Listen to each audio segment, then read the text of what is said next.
Mr. Behnam Ben Taleblu, Senior Fellow at the Foundation for the Defense of Democracies, with a focus on Iranian security and political issues. Welcome to Al-Arabiya, sir. Pleasure to be with you. Thank you so much.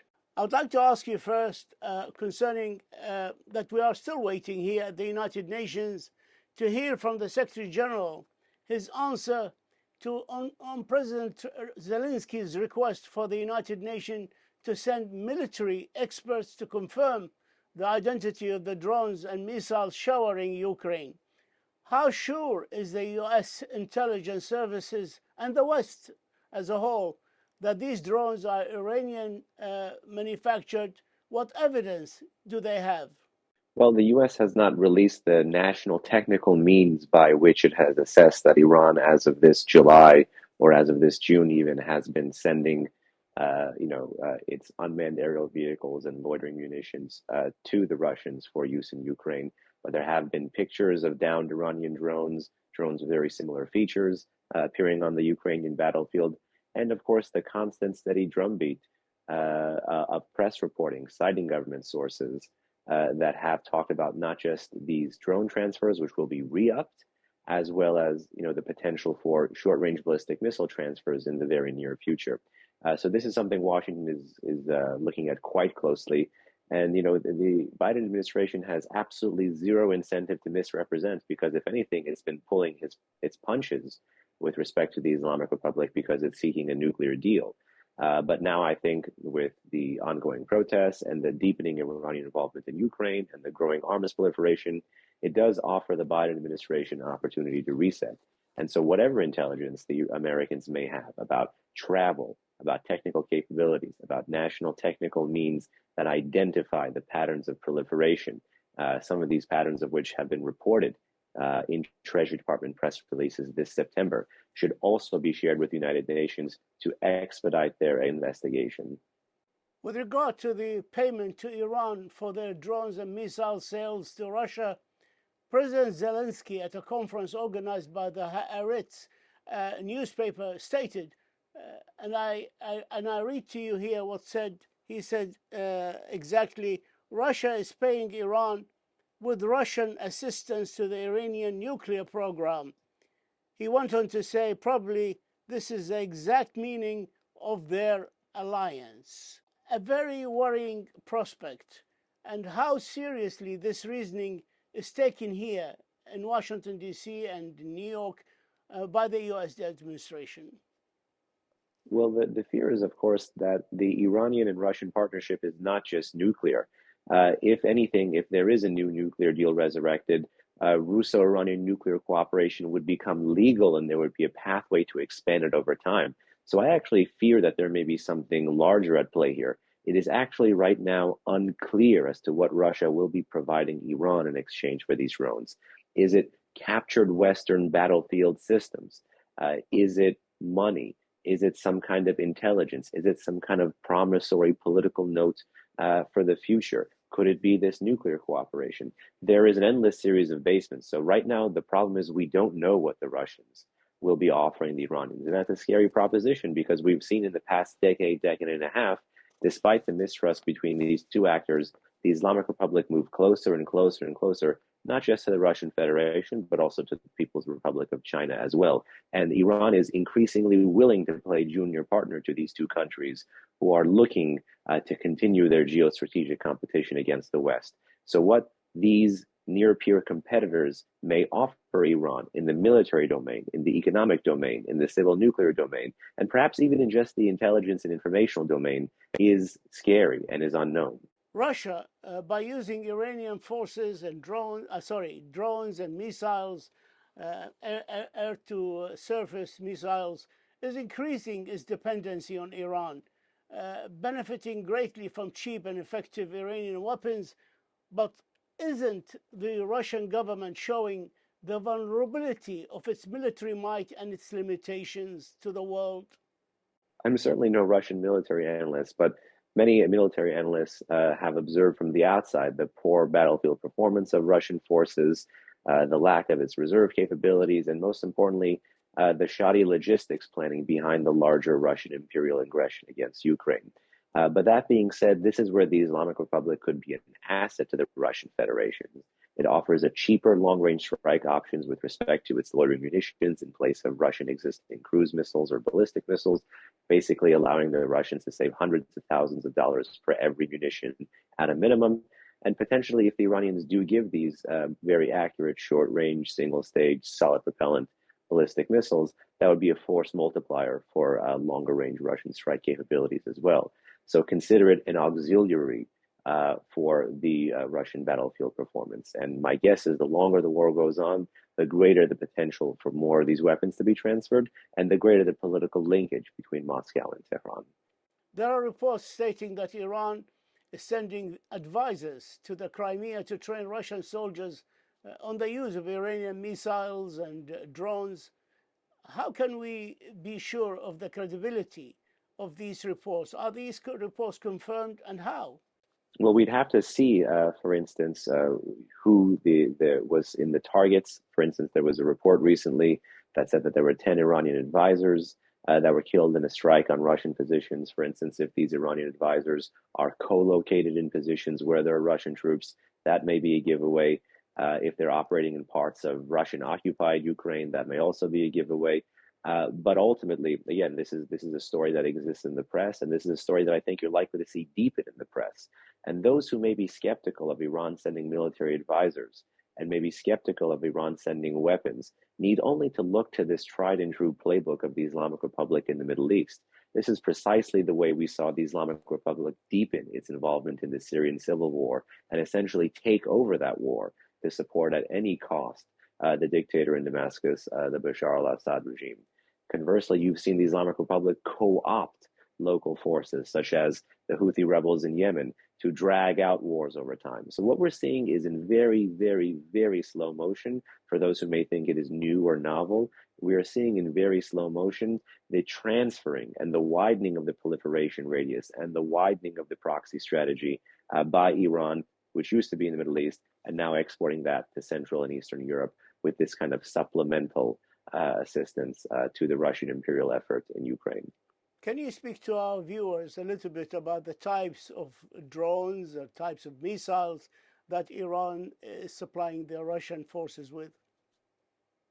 For instance, one of the main drones, sometimes called a suicide drone or a kamikaze drone or a one-way drone, but in all actuality is technically called a loitering munition, is the Shahed 136 family. And this drone, part of the larger Shahed family, which has different variants, can basically go at a minimum an estimated 1,000 kilometers. So it has a propeller. It has a significantly longer range than some of these other strike platforms that Tehran has, and so it allows the Russians to use them from a further distance, from behind air cover, for instance, and perhaps even from behind other borders, such as potentially if they're deployed in Belarus. Who knows? But this basically gives them a longer reach, a longer long-range strike capability. We already talked about the cost. For instance, there are estimates in the open source that say that this drone at max could cost an approximate $20,000. That's nothing if you scale it up and compare it to Russian cruise missiles or Russian ballistic missiles. So consider the Iranian transfer of the Shahed 136 as both a long-range strike weapon and a cost-effective weapon for the Russians. Now, when you look at, for instance, the two short-range ballistic missiles that are slated to be transferred, the Fateh 110 and the Zulfiqar, these are both variants of Iran's larger advances in the solid propellant short-range ballistic missile family. And it is worrying that Tehran, should it actually transfer these systems, because Tehran has used variants of these in recent military operations that were public starting in 2017 from its own borders at targets in the Middle East, particularly at targets in Syria and targets in Iraq.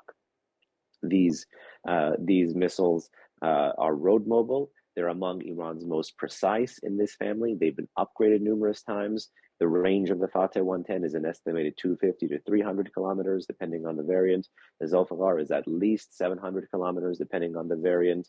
And these weapons are, again, battle tested relative to other variants that exist in Iran's arsenal. And let's not forget, For decades, the US intelligence has said that Iran's ballistic missile arsenal is the largest in the Middle East. We all thought that Iran is eager to reach a nuclear deal to lift the crippling sanctions on its economy. But yet, they are going ahead with drones and missile exports to Russia in contravention of Resolution 2231, which enshrined the nuclear deal in 2015. How do you explain this contradiction? I think it's imperative for Western analysts to not mirror image or project their own views and values onto the revolutionary leadership in Iran. We assumed that just because there was a change of administration here in Washington in 2020, 2021, that there would all of a sudden be a commensurate change of intent by Tehran. That is not the case. The Islamic Republic has sought a nuclear weapon in one way or another. I think ultimately the regime's leaders understand the deterrent dividends that such a weapon and such an atomic program would offer it. And that's precisely why they've been flirting with the idea of coming back to the JCPOA. And let's not forget, the JCPOA doesn't permanently block the regime's pathways. It only delays select elements of the regime's nuclear march. And so with all of this in mind, as the Iranians saw in the past year and a half, the Biden administration ceasing to enforce the tough sanctions that it inherited, Tehran needn't have tried so hard to resurrect the deal to get sanctions relief, because practically it was able to expand significant parts of its economy through illicit oil exports, and in particular, illicit petrochemical exports. And Iran has survived some tougher Western sanctions before. And one of the ways it did that was through clever kind of creative accounting schemes that basically formalized the Hawala system that Iran's central bank led, as well as through regional non-dollar denominated trade, including with select US partners in the region. So Tehran has been able to find these sanctions busting loopholes. And that, plus the lack of enforcement of tough penalties, has allowed the revolutionary regime over the year and a half to say no, or to grandstand, or to continue to bait and bleed the West, or to continue to make America, the world's sole superpower, look like a supplicant on the international arena. And that's precisely why the money generated from these illicit revenues can be used to develop these destabilizing weapons like ballistic missiles, like drones, and engage in risky activity, which means transferring it to the Russian Federation, which is currently at war in Ukraine. With regard to missiles, Iran is conducting now more and more public missile testing and more public transfer of missiles and drones. Aren't they worried about a direct response from the West or Israel, since the Security Council route is blocked by the Russian veto? Well, in essence, the Islamic Republic's not just testing and transferring, but actual use of these systems over time, be it from its territory or transfer to its proxies to use from their territory, has been growing. The number of individual missile tests has been harder to track since 2018, since the Iranians understood that analysts in the open source community in the West were following individual missile tests as well as larger military drills. One of the major sources of numbers for Iranian missile tests now is the biannual UN Secretary General reporting, but that comes from foreign sources which assess these tests through national technical means. But the Islamic Republic's uptick of these tests, coupled with the uptick of these transfers, coupled with the uptick of their use, as well as more and more satellite launch vehicle testing, which tells you that the regime is not just interested in precision or accuracy, it's interested in range and potentially moving towards an intermediate range ballistic missile or potentially even an intercontinental ballistic missile down the line using the cover of its space program.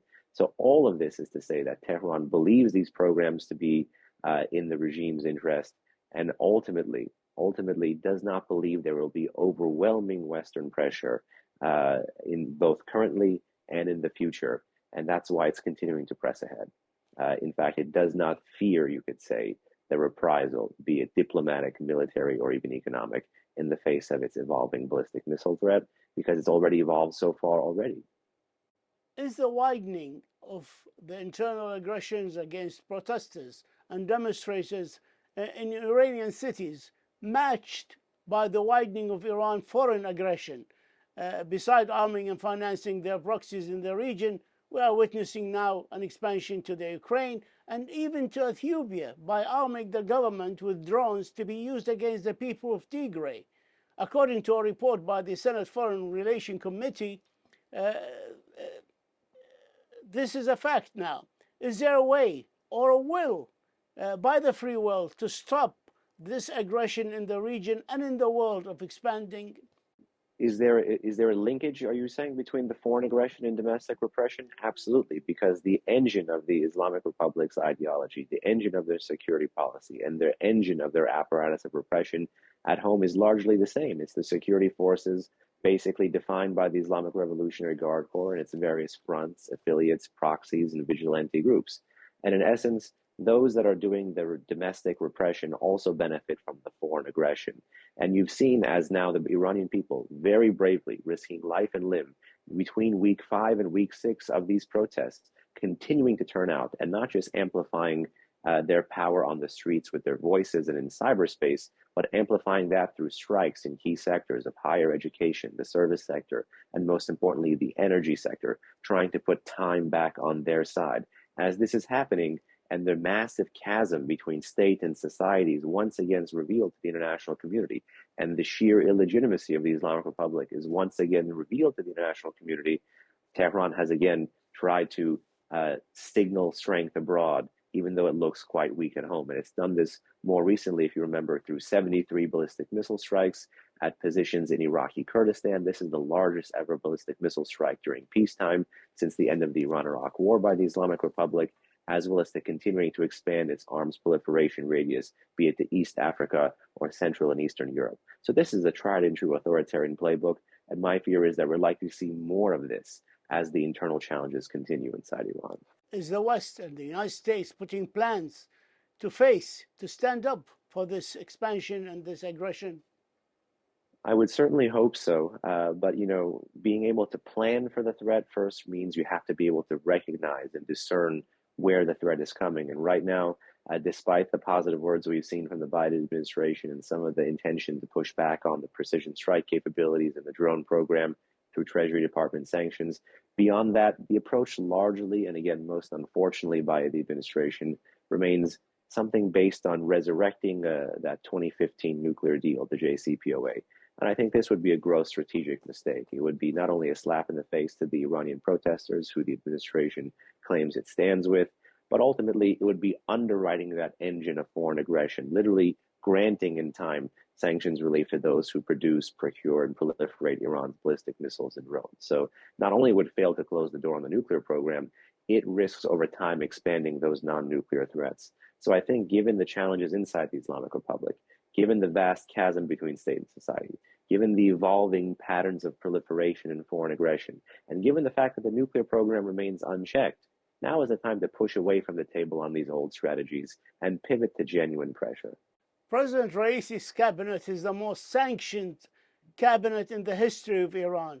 What does that tell us? This is actually a very important point, and we did here at FDD a social background analysis of not just the cabinet ministers, but the executive vice presidents that you could say form the office of the president as well, including his chief of staff and including the president himself. The fact that almost 40% by September 2021 estimates of Raisi's cabinet is subject to sanctions tells you that the regime has essentially taken the mask off. No longer do they need to feign moderation to signal support from the West. What they're looking to do is essentially advance their ultra-hardline authoritarian Islamist and revolutionary agenda as fast and aggressively as possible. You've seen it with the political contraction, even among the regime elites inside Iran. Slowly and steadily since 2005, Khamenei has been narrowing the boundaries, even among the ultra-hardline, ultra-right factions inside the Islamic Republic. And now you have a distillation of this ultra-hardline elite as reflected by Raisi and as reflected by his cabinet.